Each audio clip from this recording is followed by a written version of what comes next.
Norvège, oui. L'Autriche. Aux délégations plus volumineuses, plus importantes. Et l'Allemagne à droite, me semble-t-il, oui. Alors plus précisément, la brigade franco-allemande. La brigade franco-allemande, c'est ça.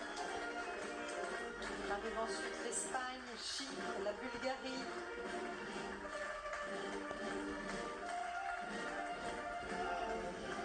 Vous avez vu ces plans extraordinaires grâce à cette caméra qui se situe en hauteur. Vous avez vu les plumets également. Regardez un peu ces soldats. Certains n'ont jamais été en France, ils découvrent la France. Chypre, évidemment, la République de Chypre. La Hongrie, c'est intéressant, hein, puisque des élections législatives ont eu lieu il y a quelque temps. La majorité a changé. L'ancien Premier ministre, qui était plutôt russophile et plutôt europhobe, a dû partir. Il a été remplacé par un autre, M. Magyar, qui lui s'est rapproché de l'Europe.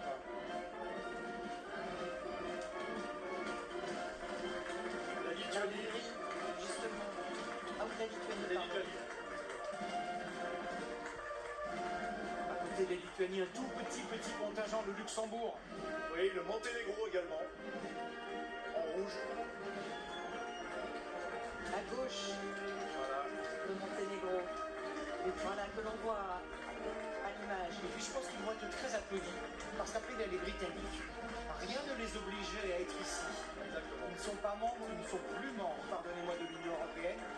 Ils ont un siège permanent au Conseil de sécurité des Nations Unies. Ils ont l'arme nucléaire. Ils arrivent ici avec les bearskins, les poils d'ours, indispensables par ce climat aujourd'hui. Keir Starmer, qui applaudit ces troupes britanniques. Lui qui était à l'origine, on le redit, de cette coalition des volontaires avec la France.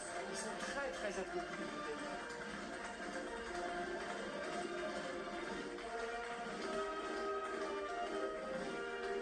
La Suède. Très engagés Alors, également. ce que l'on voit, ce sont les Ukrainiens, pardon. Voilà. La Suède était avant, on a aperçu les derniers Slovaquie et la soldats. Suède étaient ensemble. Et tout seul, en dernier, Il me semble, Michel, que le contingent maximum derrière ces porte-drapeaux avait été fixé à 25. Et je pense que l'Ukraine est à 25. Et C'est ça. écoutons ces soldats qui vont sûrement être très applaudis.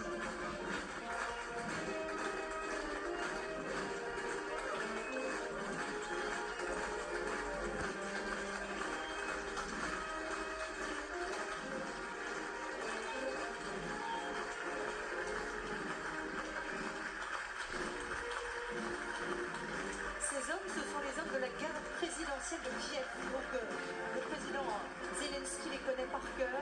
Et on a vu dans ce regard beaucoup de fierté, mais aussi beaucoup sans doute de tristesse et de fatigue après, De la tristesse, de la après 4 fatigue. ans de guerre. De l'émotion aussi, de se dire ce combat-là, j'en ai perdu beaucoup, ce combat-là, de la reconnaissance d'une juste cause par 25, 30, 35 pays amis, je l'ai gagné. c'est vrai. Alors, je précise que la brigade présidentielle que l'on voit, c'est aussi une unité de combat. Bien sûr, c'est Ces pas une hommes- brigade d'apparat. Non, non, ces hommes connaissent le combat. Oui. Par des gouvernements de droite, de gauche, de toutes obédiences, mais il pense que ce qui se passe sur le flanc oriental de l'Europe est important depuis 2014 et singulièrement depuis février 2022, et que même en habitant Wellington en Nouvelle-Zélande ou Là, vous voyez Canberra en Australie, c'est important. la garde royale du Danemark, au milieu.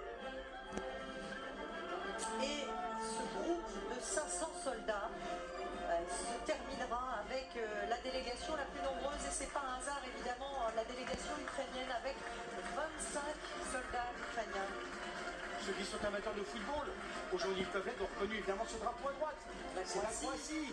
Ce sont des forces spéciales de la police croate.